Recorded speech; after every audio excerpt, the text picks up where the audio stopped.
जय मसीह की my YouTube family, आपका स्वागत है मेरे यूट्यूब चैनल पर। मैं आपको आज बताऊंगी कि बाइबल का क्या सच है और क्या बाइबल सच में परमेश्वर का वचन है। तो वीडियो स्टार्ट करने से पहले आप मेरी वीडियो को लाइक करें, शेयर करना मत भूलिएगा। परमेश्वर आपको आशीष दे।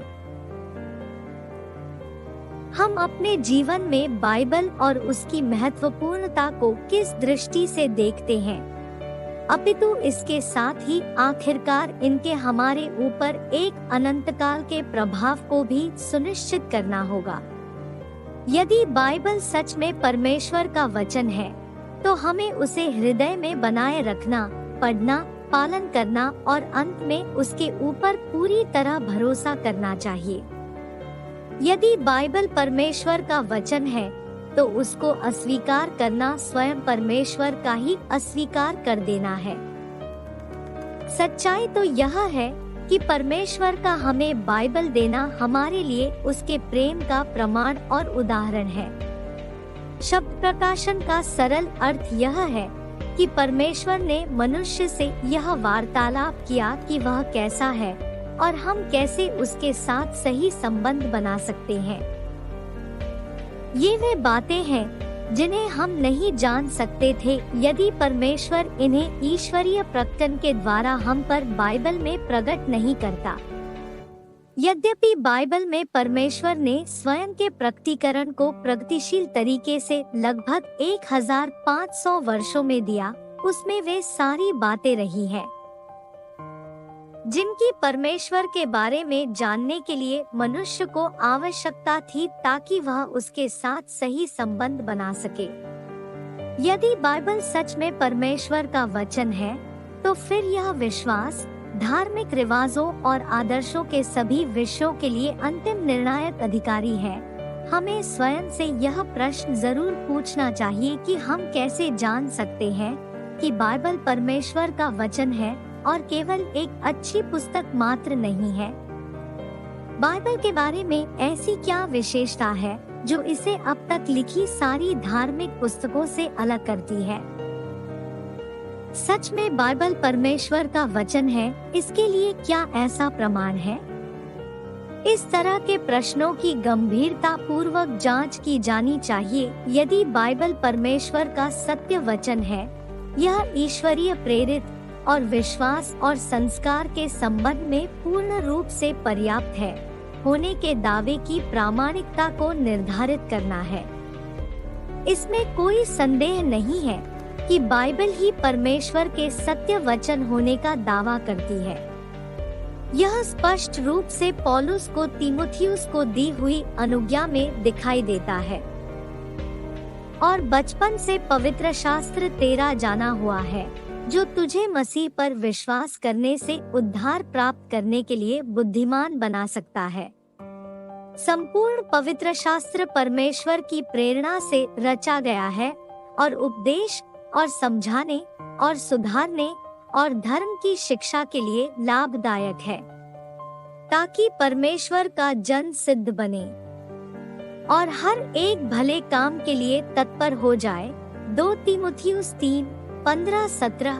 बाइबल सच में परमेश्वर का वचन है, इसके आंतरिक तथा बाह्य दोनों प्रमाण पाए जाते हैं। आंतरिक प्रमाण स्वयं बाइबल के अंदर की वे बातें हैं जो उसके ईश्वरीय मूल की गवाही देती है। बाइबल सच में परमेश्वर का वचन है, इसके लिए पहले आंतरिक प्रमाणों में से एक उसकी एकता में देखा जाता है।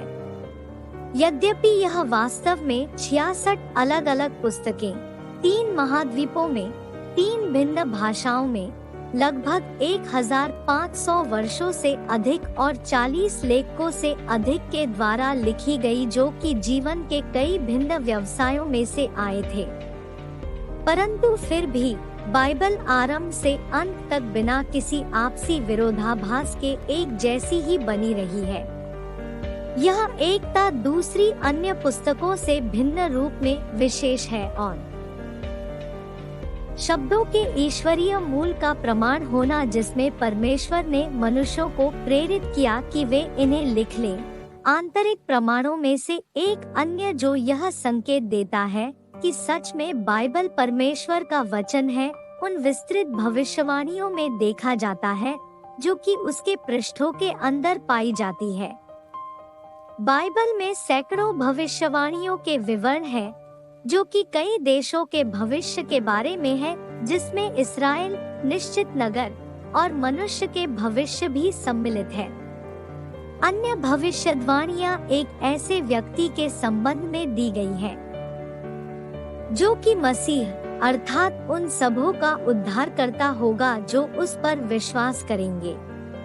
अन्य धार्मिक पुस्तकों की भविष्यवाणियों या ऐसे लोगों के द्वारा की गई भविष्यवाणियां जैसे नास्त्रेदिमुस के द्वारा की गई के विपरीत बाइबल की भविष्यवाणियां अत्यंत विस्तृत है। केवल पुराने नियम में ही यीशु मसीह से संबंधित 300 से भी अधिक भविष्यवाणियां हैं। न केवल इस बात का पूर्वकथन किया गया था कि वह कहाँ जन्म लेगा और किस परिवार से आएगा, परंतु यह भी कि वह कैसे मरेगा और यह कि वह तीसरे दिन फिर से जी उठेगा। बाइबल में पूरी हुई भविष्यवाणियों को इसके ईश्वरीय मूल के द्वारा समझाने के अतिरिक्त अन्य कोई भी तर्कसंगत तरीका नहीं है। किसी अन्य धार्मिक पुस्तक में इस सीमा तक या इस प्रकार की भविष्यवाणी नहीं है जैसे कि बाइबल में पाई जाती है। बाइबल के ईश्वरीय मूल का होने का एक तीसरा प्रमाण इसके विशेष अधिकार और सामर्थ्य में है। यद्यपि यह प्रमाण पहले दो प्रमाणों से अधिक व्यक्तिगत है, परंतु यह बाइबल के ईश्वरीय मूल होने की सामर्थ्यशाली गवाहियों से कम नहीं है। बाइबल का अधिकार अब तक की लिखी गई अन्य पुस्तकों की तरह नहीं है। यह अधिकार और सामर्थ्य सर्वोत्तम रूप में उस तरीके में देखा गया है जिसमें असंख्य जीवन परमेश्वर के वचन की अलौकिक सामर्थ्य के द्वारा परिवर्तित हुए हैं। नशाखोर इसके द्वारा चंगे हुए हैं, समलैंगिक व्यक्ति इसके द्वारा मुक्त हुए हैं, त्यागे हुए और मरणासन्न इसके द्वारा रूपांतरित किए गए हैं, निर्दयी अपराधी इसके द्वारा सुधारे गए हैं, पापी इसके द्वारा फटकारे गए हैं और घृणा इसको पढ़ने के द्वारा प्रेम में बदल गई है। बाइबल में निश्चय ही एक ओजस्वी तथा रूपांतरण की सामर्थ्य है जो कि केवल तभी संभव है क्योंकि यह सच में परमेश्वर का वचन है। ऐसे बाह्य प्रमाण भी हैं जो यह संकेत देते हैं कि बाइबल सच में परमेश्वर का वचन है। उनमें से एक बाइबल की ऐतिहासिकता है, क्योंकि बाइबल ऐतिहासिक घटनाओं का विवरण देती है, इसलिए उसकी सत्यता तथा परिशुद्धता किसी भी अन्य ऐतिहासिक दस्तावेज की तरह सत्यापन के अधीन है। दोनों अर्थात पुरातात्विक प्रमाणों तथा अन्य लिखित दस्तावेजों के द्वारा बाइबल के ऐतिहासिक वृत्तांत समय समय पर सत्य और सही होने के लिए प्रमाणित हुए हैं। सत्य तो यह है कि बाइबल के समर्थन में सारे पुरातात्विक तथा पांडुलिपीय प्रमाणों ने उसे पुरातन संसार की सर्वश्रेष्ठ दस्तावेजों से सिद्ध की हुई पुस्तक बना दिया है। सच्चाई तो यह है कि बाइबल ऐतिहासिक रूप से सत्यापित घटनाओं का सही तथा सत्यता से विवरण रखती है, जिसकी सत्यता का एक बड़ा संकेत यह है कि जब धार्मिक विषयों तथा सिद्धांतों पर विचार किया जाता है और इसके दावे यह प्रमाणित करने में सहायक होते हैं कि बाइबल ही परमेश्वर का वचन है। बाइबल ही सच में परमेश्वर का वचन है। इसका अन्य बाह्य प्रमाण इसके मानव लेखकों की निष्ठा से है। जैसा कि पहले उल्लेख किया जा चुका है, परमेश्वर ने हम तक अपने वचनों का अभिलेखन करने के लिए जीवन के विभिन्न व्यवसायों से आए हुए मनुष्यों का उपयोग किया। इन मनुष्यों की जीवनियों का अध्ययन करने पर पता चलता है कि वे विश्वासयोग्य तथा निष्ठावान थे। सच्चाई तो यह है कि वे अक्सर जो कुछ विश्वास करते थे उसके लिए पीड़ादायी तरीके से जान देने के लिए तत्पर थे, जो यह प्रमाणित करता है कि ये साधारण परंतु विश्वासयोग्य मनुष्य वास्तव में उसमें विश्वास करते थे जिसे परमेश्वर ने उन्हें बोला था। जिन मनुष्यों ने नया नियम लिखा और कई अन्य सैकड़ों विश्वासी 1 कुरिन्थियों 15 से 6 अपने संदेश के सत्य को जानते थे, क्योंकि उन्होंने यीशु मसीह को देखा और उसके मुर्दों में से जी उठने के पश्चात उसके साथ समय व्यतीत किया था। जी उठे हुए मसीह को देखने का इन मनुष्यों के ऊपर जबरदस्त प्रभाव पड़ा। वे डर कर छिपने के बदले उस संदेश के लिए मरने को तैयार थे जिसे परमेश्वर ने उन पर प्रकट किया था। उनका जीवन तथा उनकी मृत्यु इस सत्य को प्रमाणित करते हैं कि बाइबल सच में ही परमेश्वर का वचन है। इसका एक अंतिम बाह्य प्रमाण बाइबल का नष्ट न हो पाना है। परमेश्वर का वचन होने का दावा और इसकी महत्वपूर्णता का कारण बाइबल ने इतिहास में किसी भी अन्य पुस्तक से ज्यादा अधिक बुरे आक्रमण और इसके नष्ट किए जाने के प्रयासों को सहन किया है।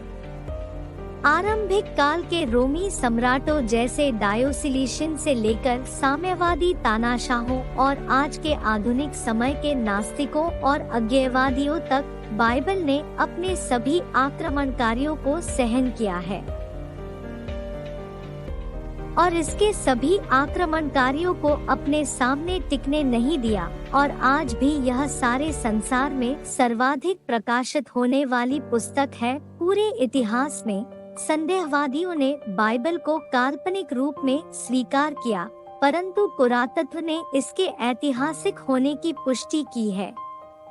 विरोधियों ने इसकी शिक्षाओं को पुरातन और अप्रचलित कहकर आक्रमण किया, परंतु इसकी नैतिक तथा वैधानिक धारणाओं और शिक्षाओं ने सारे संसार में समाजों तथा संस्कृतियों पर अपना सकारात्मक प्रभाव छोड़ा है।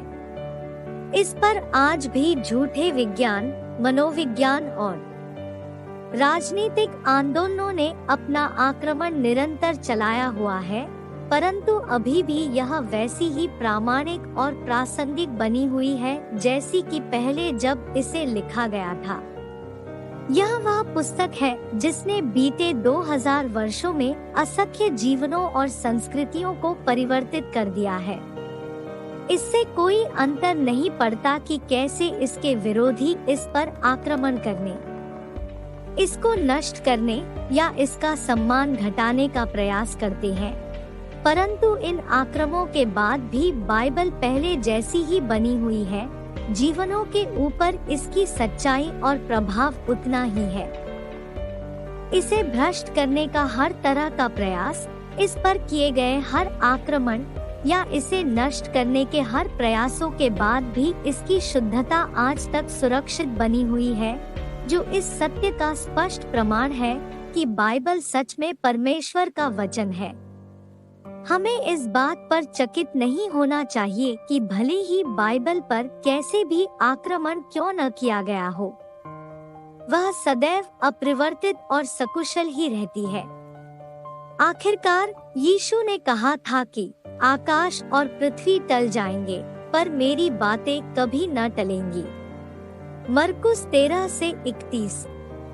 इस प्रमाण को देखने के बाद कोई भी बिना किसी संदेह के कह सकता है कि हाँ, बाइबल सच में परमेश्वर का वचन है।